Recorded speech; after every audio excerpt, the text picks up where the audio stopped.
नमस्कार मंडळी. भाऊचा इंगा या गोष्टींच्या मालिकेमध्ये आपण आज पाहत आहोत होऊ द्या ग्रॅज्युएट. भाऊंकडं काही पोरं गल्लीतलीच आलेली होती.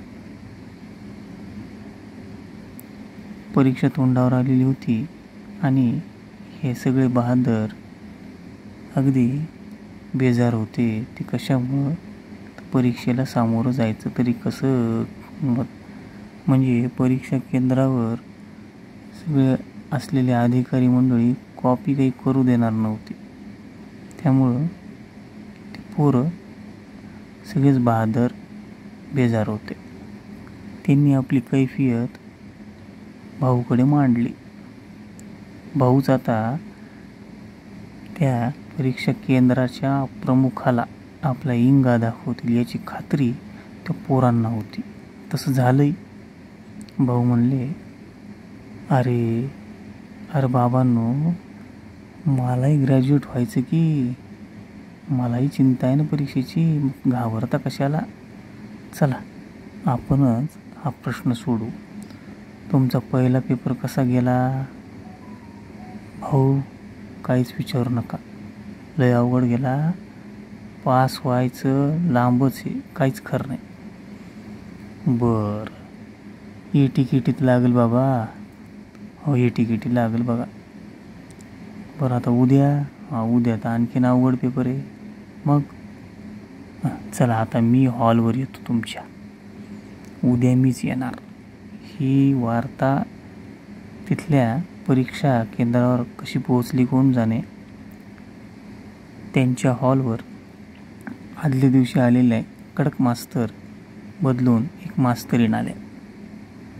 मॅडम आलेल्या होत्या. भाऊंची तिथं एंट्री झाली. भाऊ म्हणले, हे बघा मास्तरीण बाई, माझं हे ग्रॅज्युएशनचं 3रं वर्ष. ह्याच्यात मी सुखरूप अगदी पार पडलं तर मी ग्रॅज्युएट होणार. होऊ द्या की मला ग्रॅज्युएट, काय अडचण? अहो मला सांगा, काही गोष्टीमुळं लोकांना आनंद होणार असेल तर त्यात काय वाईट आहे? तुमच्या पोटात कशाला दुखायला पाहिजे? म्हणजे काय म्हणता तुम्ही भाऊ?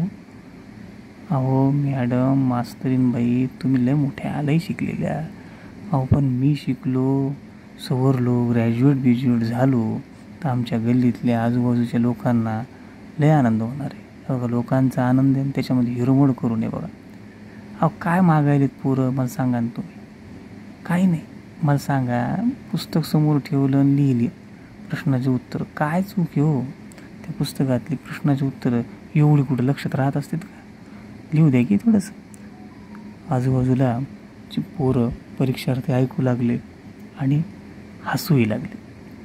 हे बघा हे पोरं बघा, हे 12 हे 10-12 पोरं आहेत बघा. आमचे सगळे बहादर आहेत बघा.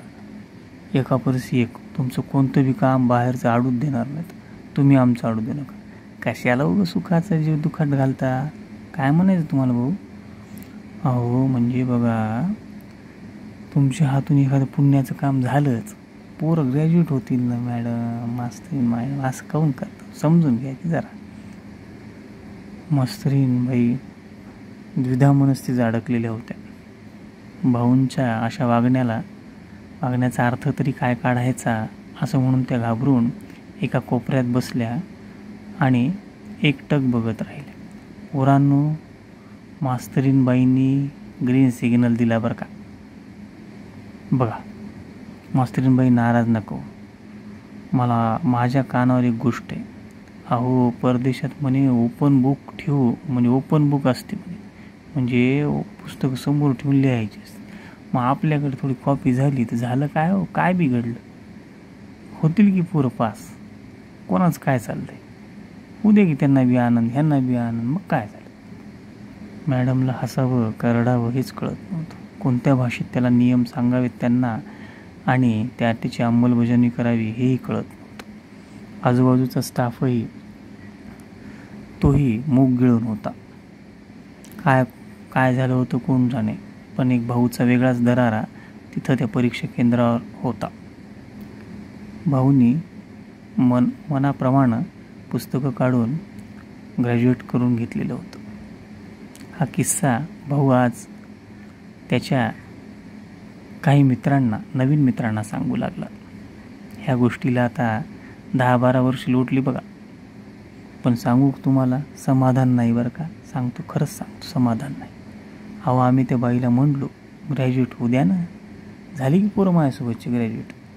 अहो पण हे दगड तर दगडच की हो, काहीच येत नाही ना हो की ठो. नुसते कागद घ्यायचा, पदवीचा कागद, काय विरवायचा आणि काय होणार त्यानं. खरं लपत नसते बघा. ते झालं, कॉपी केलं, झाली कॉपी आमच्याकडून, केली आम्ही त्यावेळेला चूक, पण ती काही बरोबर नव्हती. ह्याचा पश्चाताप आज होतो बरं का. त्याच्यामुळे कॉपी करू नका बाबा. माझा तर सल्ला आहे. हे बघा, आता सूर्याला आपण झाकायचं म्हणलं किती बी झाकलं तर होईल का झाकून. प्रकाश तर पडतोच की. खरं ते खरंच, सत्य ते सत्यच असतं बघा. ज्याच्याकडे ज्ञान आहे त्याचं ज्ञान कधी लपत नाही आणि ती कधी वाया बी जात नाही. ही गोष्ट मला आता या 30व्या-32व्या वर्षी येऊन समजली बरं का. पक्की समजली बघा एकदम.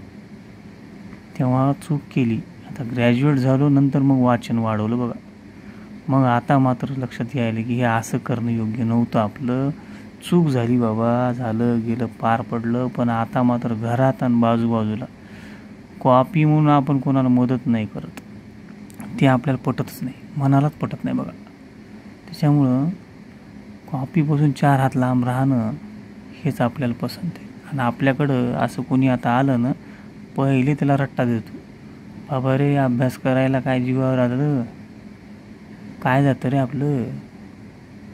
थोडा वेळ द्यायचा, थोडा वेळ काढायचा की इथं तिथं वेळ घालायचा आपला. त्याच्यापेक्षा थोडा अभ्यास केला तर आपलंच भलं होईल, आपल्या कुटुंबाचं भलं होईल. भाऊ सांगू लागला आणि त्याचे नवीन मित्र मन लावून ऐकू लागले. भाऊ वर करणी असा वाटतोही, पण मनात त्याच्या कुठंतरी एक वेगळा प्रामाणिकपणा दडलेला होता. हे त्यांच्या लक्षात आलेलं होतं. झाली आजची गोष्ट. पुढच्या भागात भेटूयात पुन्हा भाऊच्या नव्या किस्स्यांसह, नव्या करामतींसह. तोपर्यंत काळजी घ्या. बाय.